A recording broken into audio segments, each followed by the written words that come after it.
What? Junkyard dog piecing stuff together. Man, have I got some updates here on the course. Let me start off with a couple of things. I stopped by the local labor force, the work board, and I picked up some new construction workers. What? The cheapest ones I could find. Stopped at the labor board, AKA the Walmart, and picked these guys up, and they're gonna be handling all the construction. There you go, folks. And update Gary, we got Wonder Woman in trying to help Gary out. He won't let go of the motorcycle. Let go, Gary, so Wonder Woman can pull you up.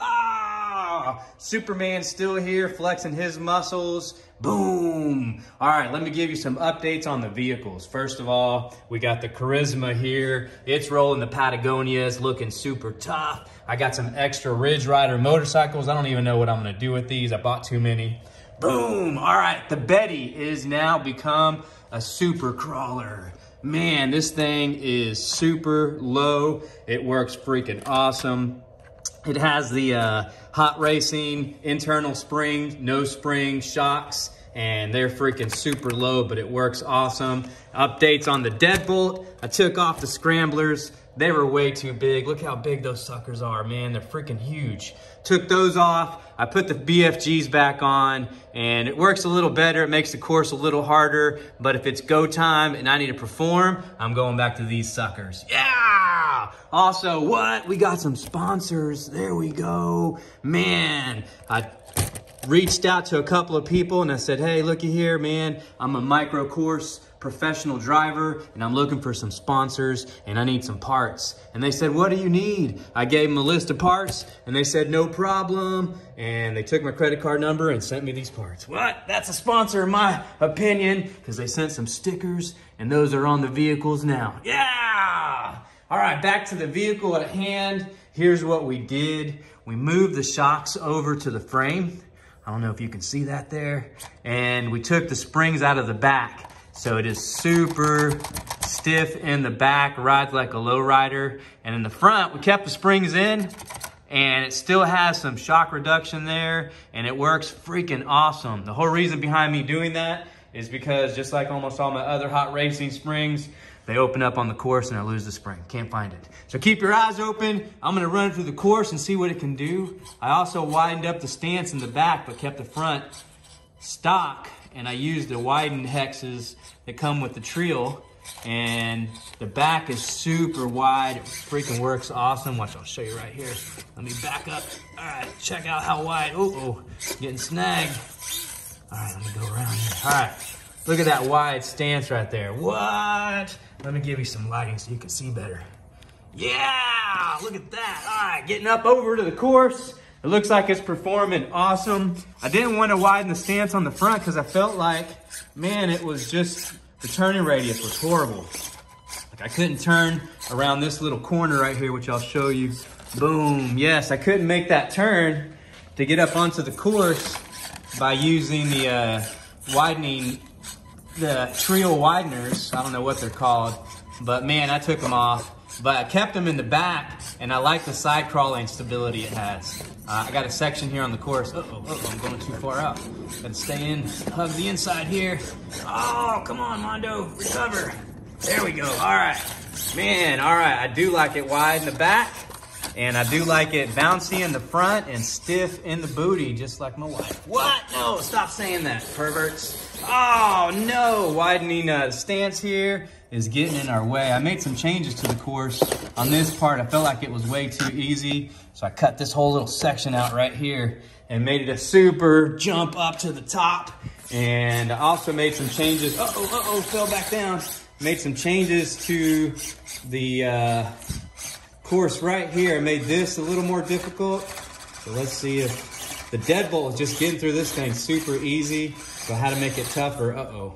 Did I make it too tough? Nope, that's my driving. All right, let me start over. You can get the right angle, then you can get up easily. There it is, and we're back up. And we're gonna make this turn around and make this little drop right here. Need to give me some room. Gotta make a wider turn than that, Mondo. Let's try it anyway. Nope, that's not gonna work. If we go slow, can we recover? No! All right, there's our first recovery. You didn't see that. Here's the new part of the course right here. I think I'm gonna make a whole bridge of just water bottles. What? How freaking awesome is that gonna look? There we go, powering up. And this little section right here can be a little tricky for these vehicles. The Scrambler has absolutely, oh, no problems recovery. Man. All right, making this corner. Come on, Trio. So basically this thing has nothing but Trio parts. And I widened up the stance using the Trio hex adapters. And I kept the Trio regular stance in the front with the regular wheels. And man, it kind of works like a dually. Uh-oh, am I too wide? Another recovery. You didn't see that, folks. All right, this is one part of the course where I kind of felt like it might be sketchy because those back tires are just wider than the actual bridge. And there's two other little sections of the course where we might have some issues. And this is the other one and the other bridge. They are super narrow, man. So the back tires having that wider stance may give me some issues. Oh, look at that. Yep, back tire is hanging off. I'm hanging by a thread. Am I gonna make it? Uh-oh. Doesn't look like I am. I don't have it. Uh-oh. I don't have enough weight. Ah, made it. Yes. All right. Make this loop around. And we got a big descend right here we got to make. All right. Let me see if I can widen up a little bit. And here we go. All right. Come on. Let's do this little descend and see if we can make it here. There's another little wavy bridge down at the bottom. And my back tires may have some issues with fitting.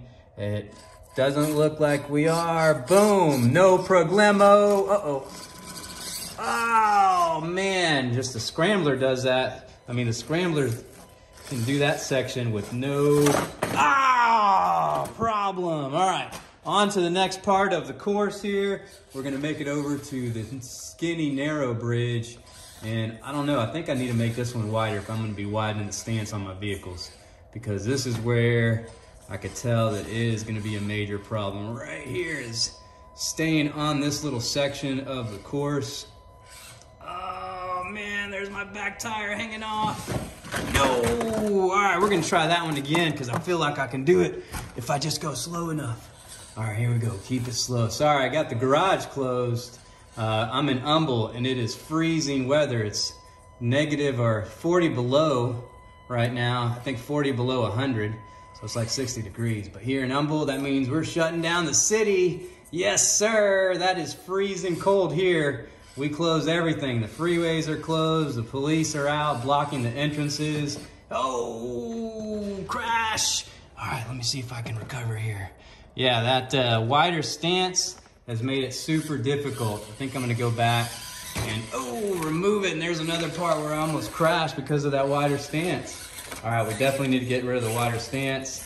And I got one more bridge that I gotta get onto that is kind of narrow. And I hope my back tire gets on it. And that's that last little section. All right, I got this last little jump in. This is another part of the course that I made a change to. I made it a little bit wider so cars can get through there a little easier, so I can make that turnaround, which I'm gonna show you right now. The turnaround, oh no, recover, Mondo, you're falling. All right, the turnaround is super difficult because it's a short little section to move in and maneuver through. And the only one that can get through there is the deadbolt. Man, the deadbolt has no problems. Getting snagged here? All right. Oh no, don't fall off. No, oh man. I know what it is. I had one too many coffees today. That's what it is affecting my driving, man. Not enough beer, too much coffee will definitely affect your driving. Oh. All right, now come on, get back up on there. Get back up. Get back up on there. Yeah, there we go. All right. Uh-oh, falling off.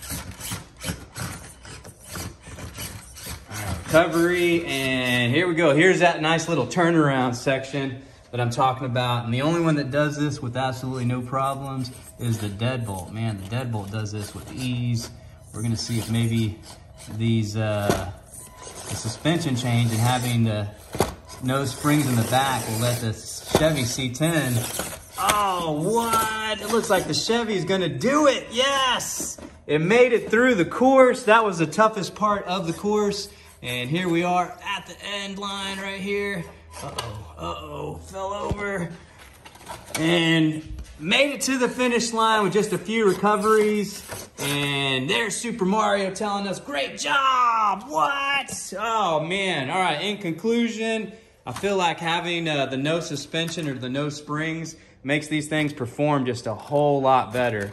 But man, with the Chevy C10, you got some clearance issues. So you got to keep the springs in the front, which gives you enough clearance to drive and turn, and then take the springs out in the back and move your shocks over to the frame. And that'll give you just some awesome performance. Love it. There you go. Let me know if you have any questions.